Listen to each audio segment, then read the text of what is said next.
Hello. This is an update for those of you that are following the saga of us moving to Bastrop, Louisiana, and buying this house. So, for those of you that don't know, we used to live in Klamath Falls, Oregon, and we bought a property in Bastrop, Louisiana. And it was pretty much sight unseen. We talked to our realtor who assured us the house is absolutely livable. You can live in it. It does need some repairs. For instance, it's got a bad roof. It's got one of the rooms has a huge hole in the floor. Some of the walls have mold on them, so we're going to need to replace those. There was a couple broken windows, like on the west side of the house. But she assured us absolutely livable while we effected these repairs. So we sold our home in Klamath Falls, loaded everything into a 26-foot U-Haul and an 18-foot camper trailer. Well, if you follow the saga, there's been a lot of things that went wrong on the drive here. It's a 2,193-mile drive, and we had stuff like the camper trailer fell apart, and we had to replace it. We got a 12-foot U-Haul trailer, so then we ended up staying in hotels rather than the camper trailer. We had a windstorm, of course the windstorm first and then the camper trailer. We stopped at this place where, which I haven't done a video on, in Tucumcari. Cute little hotel, but the owner was like, oh, your dog's peed all over the bedroom and you guys owe us. And I'm still going through it with Airbnb. Airbnb is saying that we owe it, but at least one, if not two, of the pictures that he sent saying our dogs had peed all over the floor was pink carpet, and the floor in the room where we stayed was black and gray. So he's trying to get us to pay for a room that's not even ours. We didn't even stay in. We had nothing to do with. It was actually the room next door to ours, where a guy had a giant German Shepherd in there. I'm sorry, my dogs are 15 pounds. They do not pee a puddle that is 3 foot across, and our carpet definitely was not pink. And on from there. The last final days were actually pretty good.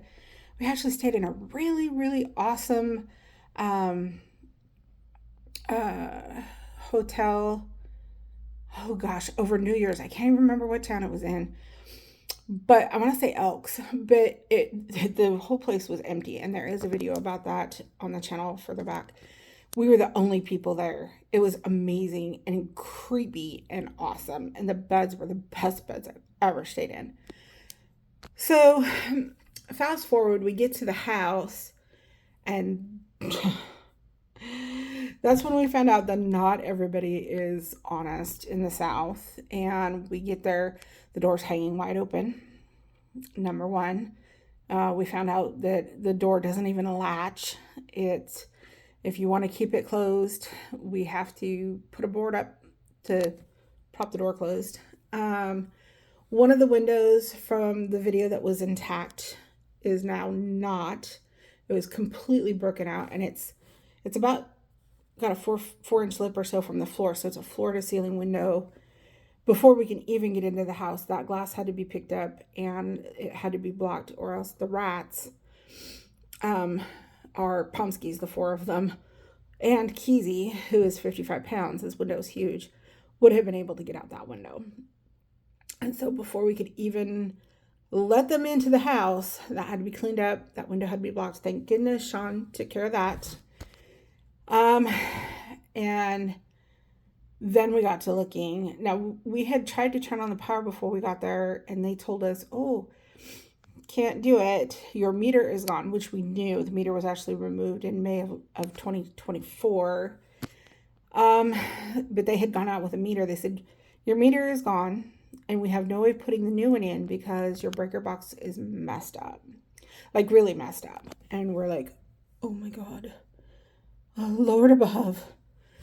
So we got there, we went looking. My friend Sean, so it was confusing. We had 2 Seans. And so we call them Little Sean and Big Sean. Were there. And they went through the house to find out what all was going on. They had come in, squatters had come in, and they had removed every piece of wire from the house. If it was copper, they removed it. If it was a wire, it's gone. They stripped all the breakers and drops out of the breaker boxes. They had gone up into the ceiling and see how like here, I'm in a hotel room. See how this is all one piece of sheetrock in the ceiling? The ceiling at the house has cracks where they didn't walk on the joists when they went into the ceiling, and they cracked the ceiling all up. It's just a mess. It's absolutely a mess. So we're like, oh no, we got a hold of the realtor. The realtor, oh, I'm going to get you a new window. No new window was ever brought. No new window was ever said. No new window, nothing. We got a hold of him and said, we would like the house to be in the condition that we were promised that it was going to be in. We realized we bought it as is. We realized that there was going to be repair work. Don't worry about that. We're not worried about that. We want the house in the condition it was promised to us in. So currently we're working towards that. But in the meantime, we got an email back from her, our realtor, whose name I'm not gonna put here. My friends, close friends and family, they know the name. I'm not out for a smear campaign, but I would like the house to be in the condition that it was in when we were promised it. Oh, the email was like, it was terrible. The email's like, she's been in the business for 17 years. She's been a realtor. I'm not an electrician. I'm not a plumber. I'm not a contractor. There's no way I would have known. You know what?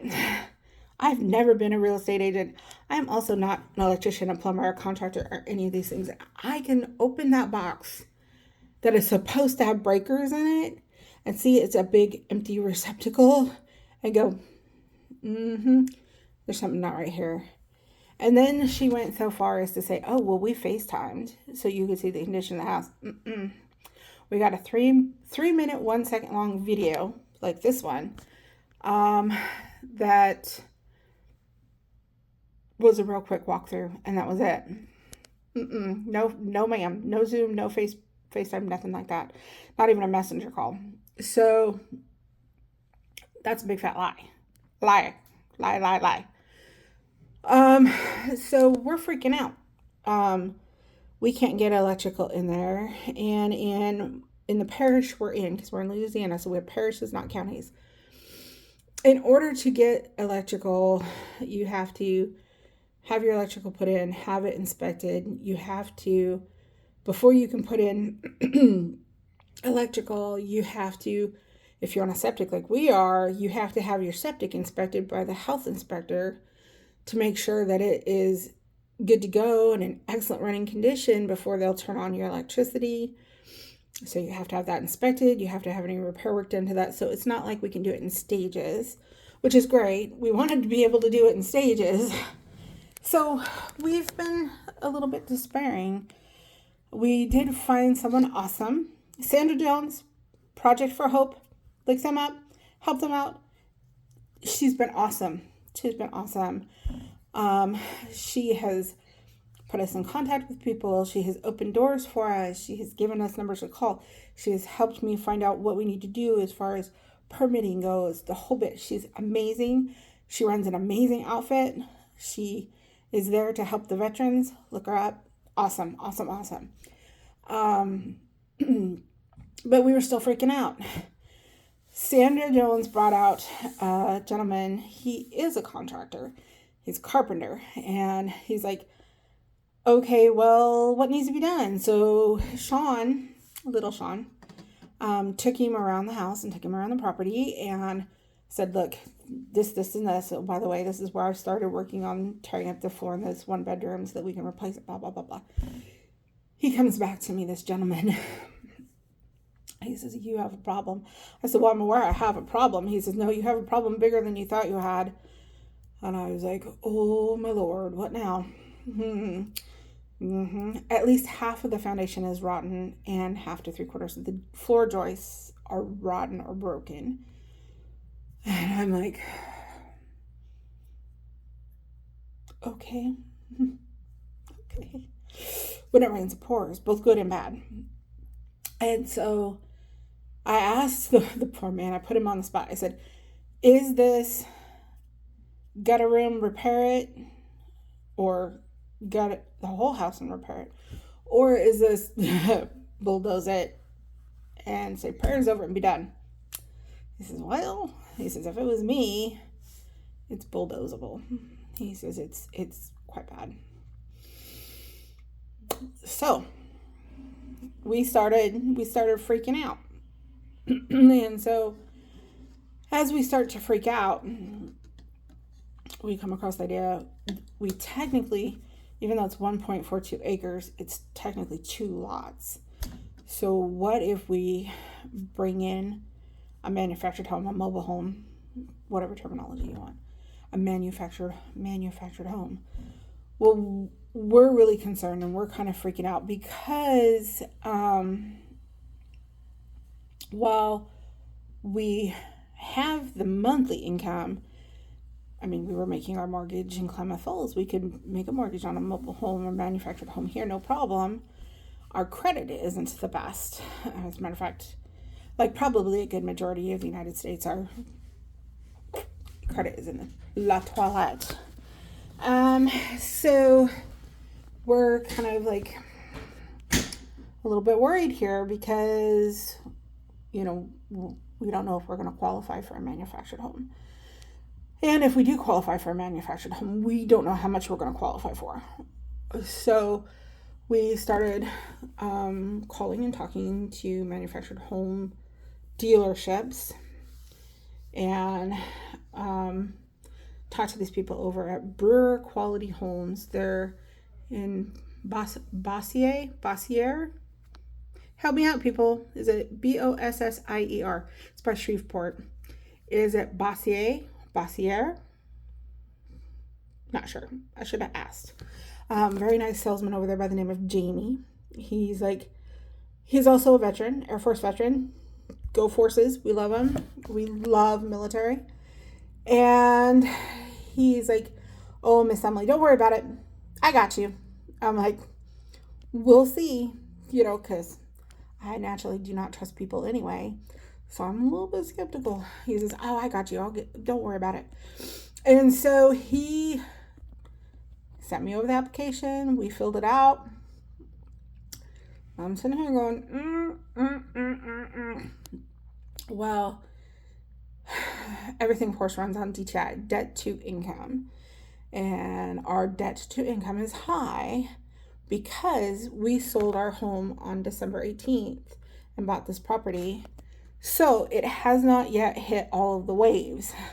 It doesn't hit your credit for at least 60 days or 90 days. And your debt to income doesn't change for like 60 to 90 days. And so we're like, Oh no. Very next morning, he texts me and he says, hey, give me a call when you get a chance. And I'm like, there it is. We are screwing the poochie because he's going to tell us he can't help us.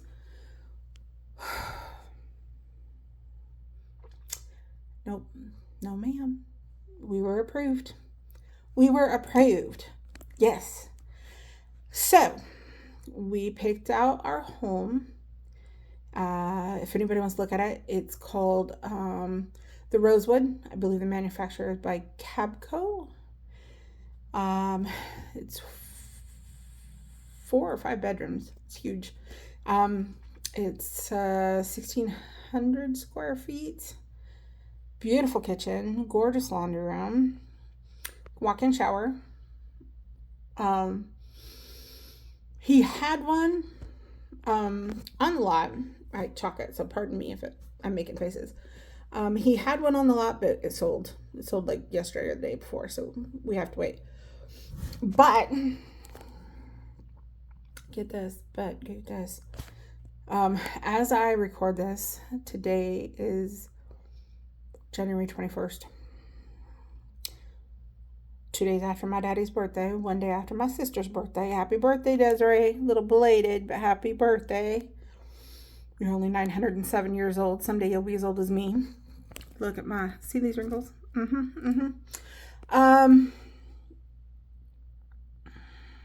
End of February. Mm-hmm. Mm-hmm. And normally it comes with a bathtub shower surround complete. You know, your typical bathtub and shower combo you see in most houses. Mm-mm. Mm-mm. Because they have to order one for us because they don't have one in stock. We got to switch that over so that it's a walk-in shower, no tub in the master. There will be a tub in the secondary bathroom, which is fine because little Sean works, he does construction and he's constantly doing something, you know, working with the motorcycle or the ATV or hauling boxes or digging holes or climbing trees. He's constantly has something going on. He likes a good soak. So who doesn't, right? So it's a good thing his bathroom will have a tub in it. And we will have the walk-in shower. And the bedroom is huge. It will have plenty of room in it for our big old king-size bed.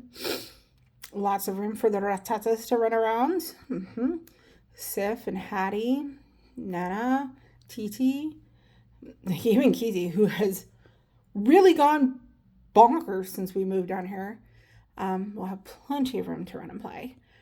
And so we will, and they'll come in, they'll handle everything. They'll put in a new septic for us. They'll handle all that. They'll hook up the electricity. They'll hook up the water.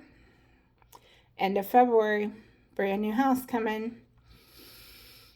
I'm freaking out, but it'll be exactly what we need. And then we'll be able to decide what we're going to do with that other house, which may or may not include a huge, ginormous teardown.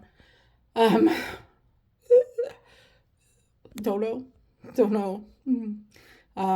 If it doesn't include a huge, ginormous teardown, it's definitely going to have to be a tear out to get that foundation and joists fixed. And so we have a little bit of a decision to go and some work there. So if y'all get bored, just let me know, because if we start doing that, we might need extra hands to come help tear out windows and doors and walls and all that good stuff. So there it is, a little update on what's going on here. By the way, it is currently raining today. Apparently we brought Klamath Falls weather with us because this weekend we're supposed to get rain and then ice and possibly even snow in northeast Louisiana.